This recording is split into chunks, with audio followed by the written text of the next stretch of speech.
37 points or so. Apple shares are just getting hammered this morning. We're down by between 3 and 4.5% generally across these markets. Let's talk about the speed with which we are watching this market deteriorate. We're red everywhere, essentially, down by 4-5%. We're down over 16%. Қор нарығындағы көпіршіктер жиі кездесетін құбылыс емес, және әлі толық зерттелмеген. Сондықтан инвесторлар мұндай процестерден ақшасын жоғалтып жатады.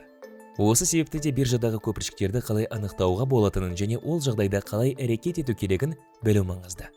Бұл Жусан инвестициялары. Сіздермен бірге Расыл Миразбек, ал кеттік.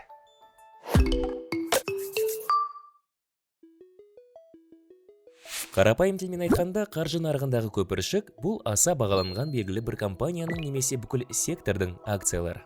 Мұндай жағдайларда активтердің құны объективті себептерсіз ондаған тіпті жүздеген пайызға өседі.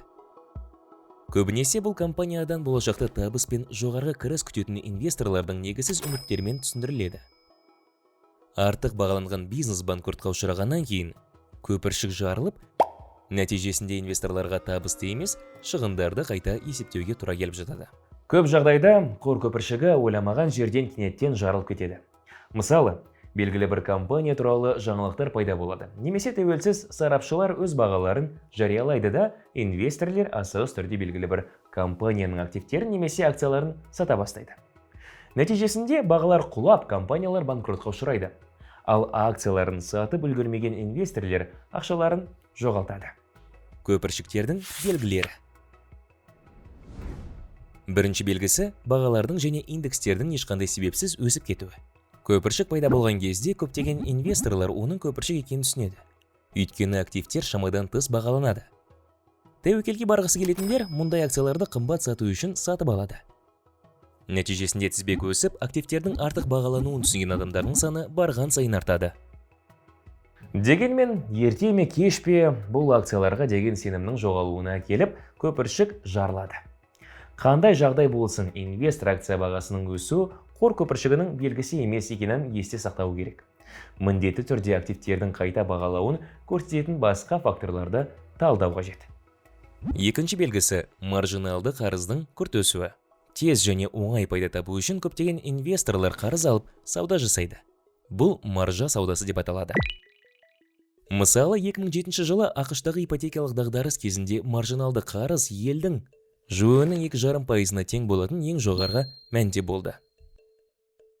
Үшіншісі Роберт Шиллердің жоғарғы коэффициенті. Бұл коэффициент компания акцияларының құны мен инфляцияға түзетілген осы компанияның пайдасының арақатынасын көрсетеді. Бұл коэффициент неғұрлым жоғары болса, компания соғұрлым қайта бағаланады. Егер осы белгілердің барлығы қор нарығында көпіршіктің болуын көрсетсе, онда инвесторға минусқа кірмеу үшін тәуекелге бармаған жөн.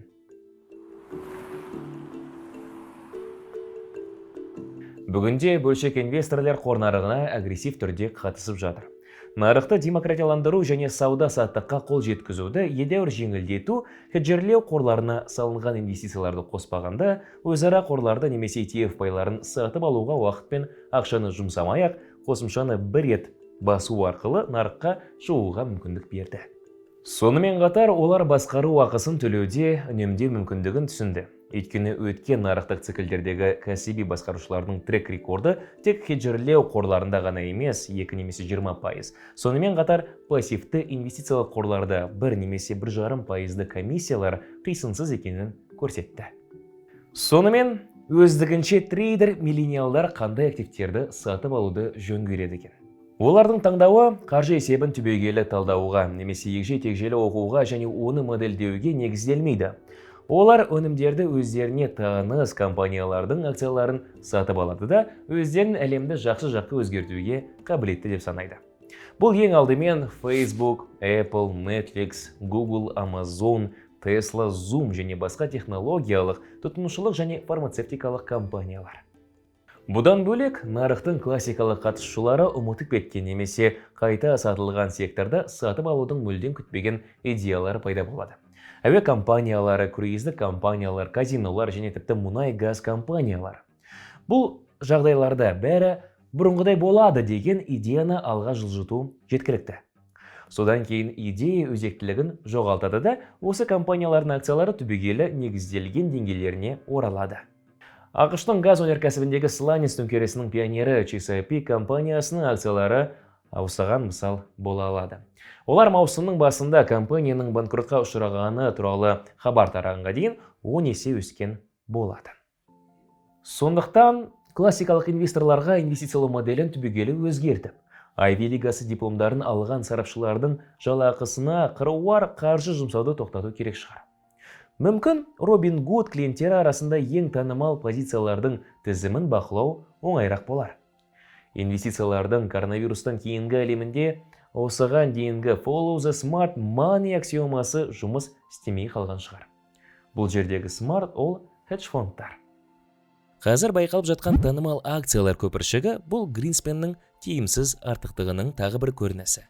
Кім біледі, мүмкін ол да осыған дейінгі көпіршіктер сияқты аяқталады. Доткомдар көпіршігі, ипотекалар, биткоиндар, каннабис компанияларының акциялары және тағы басқалары. Сондықтан нарық серпілістерінен ақша табу ниеті мен аю трендін қалпына келтіруден айырылу қорқыныш арасындағы тепе-теңдікті сақтау керек. Ал ол ақш пен Қытай арасындағы қарым-қатынастың бұзылуы, пандемияға байланысты тұтынушылық шығындардың құрылымдық төмендеуіне және ақштағы салықтың жоғарылау қаупіне байланысты. Достар, бүгінге осы. Біздің арнамызға жазылуды ұмытпаңыздар. Арнамызда және әлеуметтік желілердегі парақшаларымызда көптеген маңызды дүниелерді талқылаймыз. Апта сайын нарыққа шолу жасап, түрлі инвест идеялар ұсынамыз. Көріскенше.